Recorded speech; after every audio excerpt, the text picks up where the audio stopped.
Okay, this is part 2 from Prevent and Reverse Obesity by me, Pete Rogers. There was a section, I'm kind of going to skip most of it, on the trade-offs of fruits.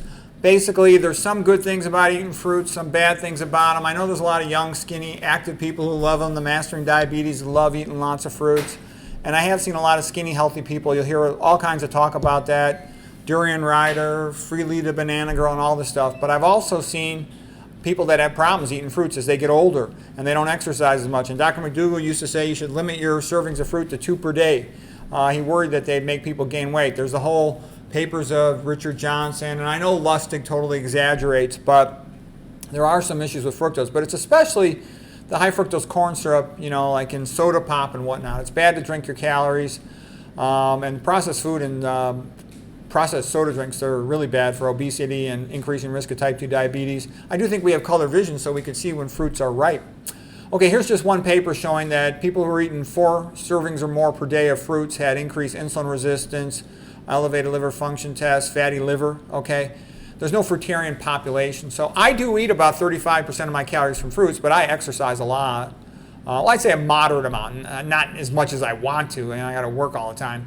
So anyways, just one paper there, in case you're wondering, are there any papers show there's potentially a problem with fruits? Here's a picture of when I was a star McDougall many years ago. I had gotten fat when I was doing too much in 1 year during a fellowship. I wrote a textbook, Imaging Guided Surgery, had a baby at home with the wife, wasn't sleeping enough.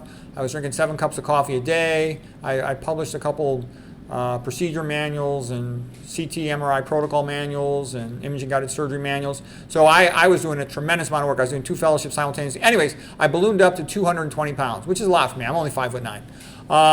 And so what I did was I knew that I was in trouble, that I was having trouble losing the weight for about 3 years. I couldn't do it with willpower.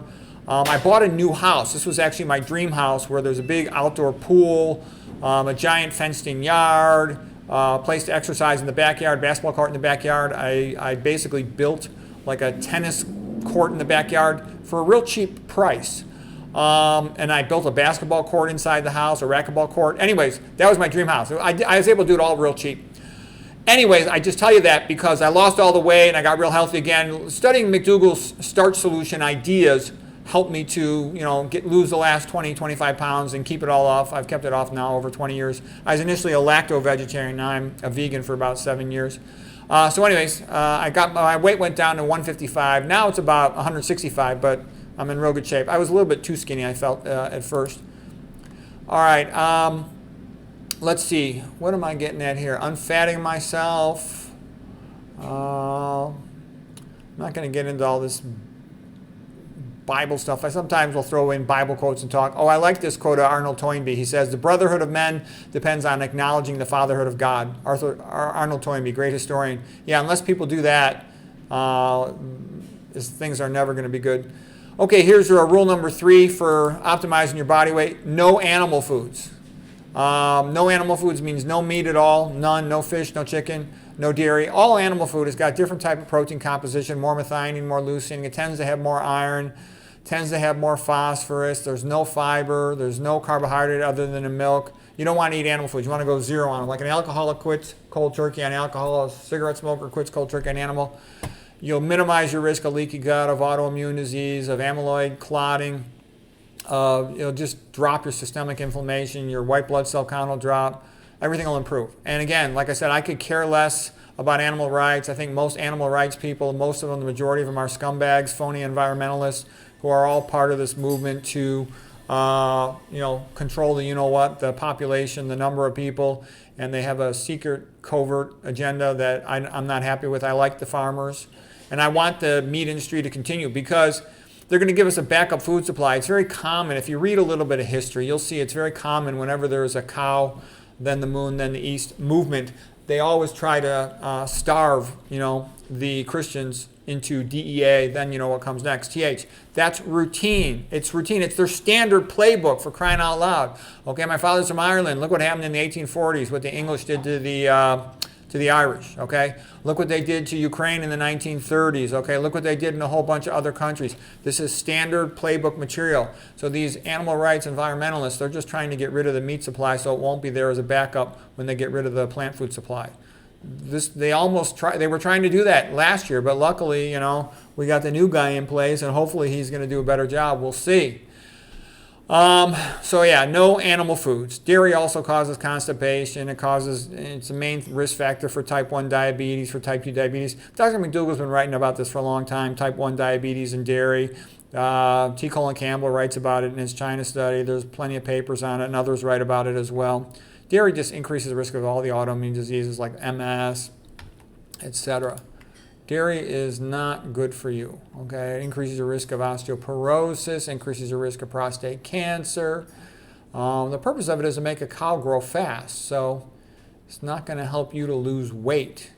The 3 macronutrients are carbohydrate, fat, and protein. And really the only one you need in big amounts is carbohydrate. The little amount of fat and protein you get in low-fat plant foods is all you need, okay? The Garth Davis book on Proteinaholic was quite good. In my opinion, he's a real smart guy, talented guy, and he wrote a great book, Proteinaholic, but, lately he's promoting olive oil, which is BS. In my opinion, I think he sold out. There's big money in doing that, okay? I don't know how much he gets, but I would predict it's a lot. Walter Kempner was feeding his patients only about 0.3 grams per kilogram per day. That's a very low protein diet, like what you would feed an end-stage kidney failure patient to keep him off dialysis. And I wasn't aware of him giving his patients any protein supplements. The point I'm making is forget about protein deficiency. It's impossible to be too low in protein on any naturally chosen diet. I think the RDA recommendations of 0.8 grams per kilogram per day are way, way, way too high. And I think even a low protein diet is more than you need, 0.6 grams per kilogram per day. So it's a non-issue. As Dr. McDougall had said, in his 50 years of practice, he never ever saw a single patient with protein deficiency, not one. Never saw a calcium deficiency, dietary calcium deficiency patient. Nathan Pritikin also spoke about how it's impossible to be too low in dietary protein or dietary fat or dietary calcium as well, pretty much. I didn't hear him specifically say dietary calcium, but I do remember him writing all about the Bantus and how they had very low calcium intake. And despite the Bantu women having, 10 babies and nursing them for 3 years, they didn't have a problem with osteoporosis.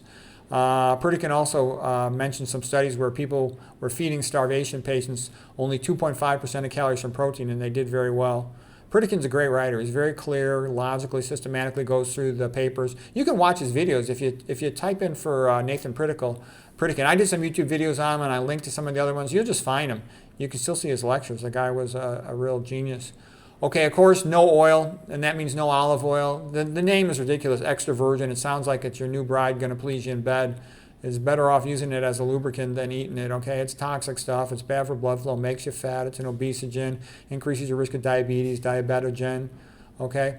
I'm going to stop there for today. Hope you found that helpful.